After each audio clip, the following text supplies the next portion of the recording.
ఇవాళ టీఆర్ఎస్ నాయకులు సోషల్ మీడియాలో పెట్టిన మీమ్స్ చూస్తే మీరే ఆ వేదిక మీద నుంచి వచ్చి చెప్పు తీసుకొని కొడతారు అధ్యక్ష. వాళ్ళను చేత్తో కూడా కొట్టారు. ఒక ఆదివాసి బిడ్డ, ఉద్యమాల నుంచి వచ్చిన బిడ్డ, పేదల కోసం కొట్లాడుతున్న సీతక్కను అవమానించే విధంగా ఇదేనా మీ నీతి, మీ జాతి? ఇందుకోసమేనా మీరు ఇవాళ ఇట్లాంటి రాజకీయాలకు పనితరా? ఆమె దళిత, ఆమె ఆదివాసి ఆడబిడ్డ కాబట్టి ఆమెను అవమానించవచ్చా? ఇవాళనే అక్కలకు చెప్పదలుచుకున్న ఈ వేదిక మీద నుంచి, అక్క ఎవరి ఉచ్చులో పడి మీరు తప్పుదో పడుతుండ్రో వాళ్ళని నమ్ముకున్న సొంత చెల్లెలు తిహార్ జైల్లో ఉన్నది. అక్క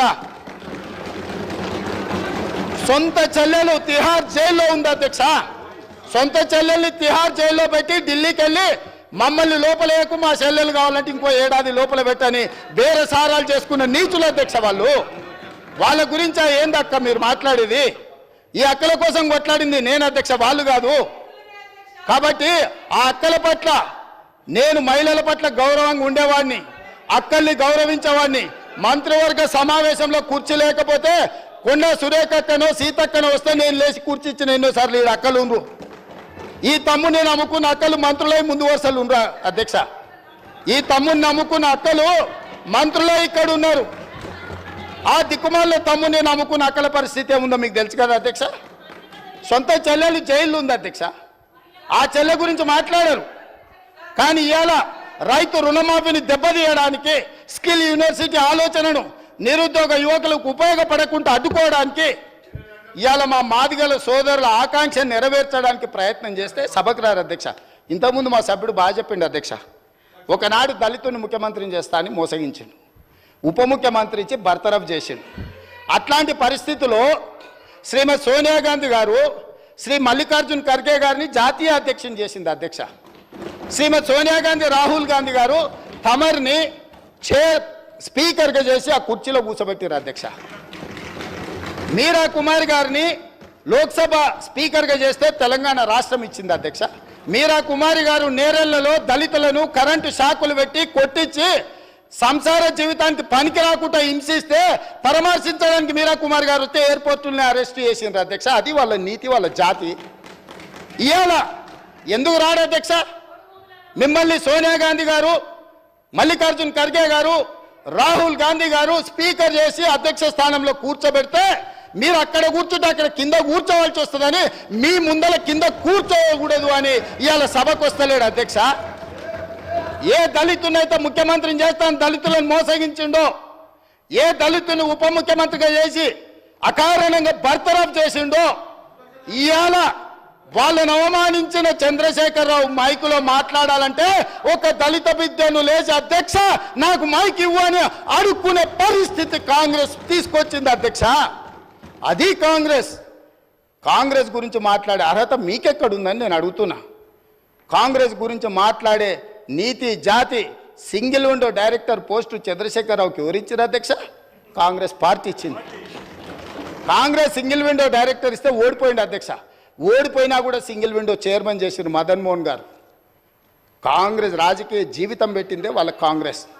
హరీష్ రావు గారు ఏముండే అధ్యక్ష? వార్డు మెంబర్ ఉండేనా? మీరున్నారు కదా ఆ రోజు ఎమ్మెల్యేగా. ఎమ్మెల్యే వార్డు మెంబర్ లేని హరీష్ రావును రాష్ట్ర మంత్రిగా చేసింది రాజశేఖర రెడ్డి కాంగ్రెస్ పార్టీ కాదా అధ్యక్ష? ఇంతకంటే హీనమైన చరిత్ర ఎవరికైనా ఉంటుందా అధ్యక్ష?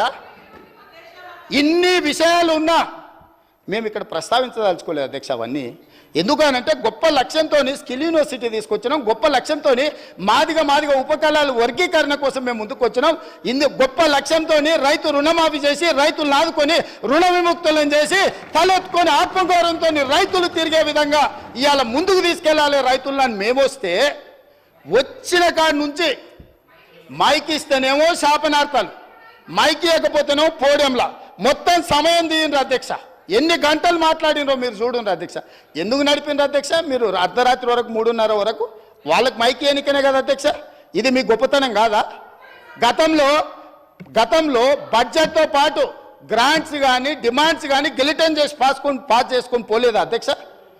5 సంవత్సరాలు నేను ఎమ్మెల్యేగా ఉంటే ఏ ఒక్కరోజు అక్కడ నిలబడనియలేదు అధ్యక్ష. లోపలికి వచ్చినంబడే మార్షల్స్ని పెట్టి గొర్రెలు నీడ్చినట్టు ఈడ్చి బజార్లో పడేసిండు అధ్యక్ష. మా సోదరుడు కోమటిరెడ్డి వెంకటరెడ్డి గారిని, మా మిత్రుడు సంపత్ కుమార్ గారిని శాసనసభ సభ్యత్వాలు రద్దు చేసి అన్యాయంగా చేయని శిక్షకు వాళ్ళను ఉరేసిండ్రు అధ్యక్ష. మేము అట్లా ప్రవర్తించినామా అధ్యక్ష? వాళ్ళు ఎంతసేపు అడిగితే అంతసేపు ధర్నా చేయనిచ్చినాం, అడిగి మాట్లాడినంతసేపు మైక్ ఇచ్చినాం, మంచి పనులకు సహకరించమని అడిగినాం. కాబట్టి ఇప్పటికైనా అధ్యక్ష పెద్ద మనసు చేసుకొని అక్కలు ఇక్కడ ఉన్నారు, ఇవాళ నిరుద్యోగ యువకులు మీ తమ్ముళ్ళు మీ పిల్లలు. కాబట్టి ఇప్పటికైనా ఇట్లా నిలబడి నిరసన తెలుపుడు కాదు, ఇట్లా నిలబడి నిరసన తెలపడం వల్ల అక్క మీకు మంచి పేరు రాదు. చెడ్డోని 10 ఇచ్చి వదిలించుకోవాలి, మంచోని 10 ఇచ్చి సావాసం చేయాలంటారు. అట్లాంటి వాళ్ళ సావాసం పనికిరాదు అక్క. నేను ఇప్పటికి కూడా చెప్తున్నా, మీరు బయట వాళ్ళు కాదు, మీరు మా అక్కలు, మా కుటుంబ సభ్యులు, మీ మంచి కోసం చెప్తున్నా. అక్కల క్షేమం కోరుకునే తమ్ముడుగా నేను చెప్తున్నా. నేను సమాజాన్ని చాలా చూసిన, చాలా కింది నుంచి వచ్చిన, గ్రామీణ ప్రాంతం నుంచి వచ్చిన, ఉమ్మడి కుటుంబం నుంచి వచ్చిన, నాకు అక్క చెల్లెళ్ళు అక్కలను అవమానించేంత నీచమైన జాతి నాది కాదు అధ్యక్ష. చెల్లెలు జైళ్ళు ఉంటే రాజకీయాల కోసం బజార్లలో తిరగటోని కాదు అధ్యక్ష నేను. అందుకే అక్కలతో పాటు వాళ్ళకు కూడా నేను విజ్ఞప్తి చేస్తున్నా, రైతు రుణమాఫీని అభినందించండి, మాదిగల వర్గీకరణకు సహకరించండి, ఆర్డినెన్స్ తీసుకొస్తాం అవసరమైతే, లేకపోతే ప్రత్యేక శాసనసభ సమావేశాలు పెట్టి సుప్రీంకోర్టు ఇచ్చిన జడ్జిమెంటును ఇప్పుడు ఇచ్చిన నోటిఫికేషన్లలో కూడా మా మాదిగ బిడ్డలకు వర్గీకరణ ప్రకారం వాళ్ళకు రిజర్వేషన్లు అమలు చేయడానికి అవసరమైతే తమరి అనుమతి తీసుకొని మా మంత్రుల సహకారం తీసుకొని ప్రత్యేక సమావేశాలు పెట్టి మాదిగ సోదరులను ఆదుకుంటాం అధ్యక్ష. ఏళ్ళ కొద్ది దశాబ్దాల కొద్ది నిరీక్షించారు అధ్యక్ష. ఇవాళ వాళ్ళకి ఎంత మంచి సంతోషకరమైన పండుగ రోజు అధ్యక్ష. వాళ్ళ కళ్ళల్లో ఆనందం మనం 10 నిమిషాలు కూడా చూడలేము అధ్యక్ష. ఎన్ని తరాలు వాళ్ళు నిరీక్షించారు ఈ రోజు కోసము. ఇవాళ ఇన్ని తరాలు నిరీక్షించి వచ్చిన ఒక మంచి అవకాశం వాళ్ళు పండుగ చేసుకునే సందర్భంలో మనం వాళ్ళకి సహకరించాలి కదా అధ్యక్ష. దేవతలు యజ్ఞాలు చేస్తుంటే రాక్షసులు భంగం కలగనికి వచ్చిర్రట. ఇవాళ సుప్రీంకోర్టు మేము మంచి అడ్వకేట్లను పెట్టి వాదించిపిచ్చి మేము ఇవాళ జడ్జిమెంట్ తీసుకొచ్చాం. దామోదర రాజనరసింహ గారు ఇక్కడనే ఉన్నారు. వారిని పిలిచి, అడ్వకేట్ జనరల్ని పిలిచి 4 గంటలు నేను సమీక్షించి ఇది నిర్లక్ష్యం చేయడానికి వీల్లేదు,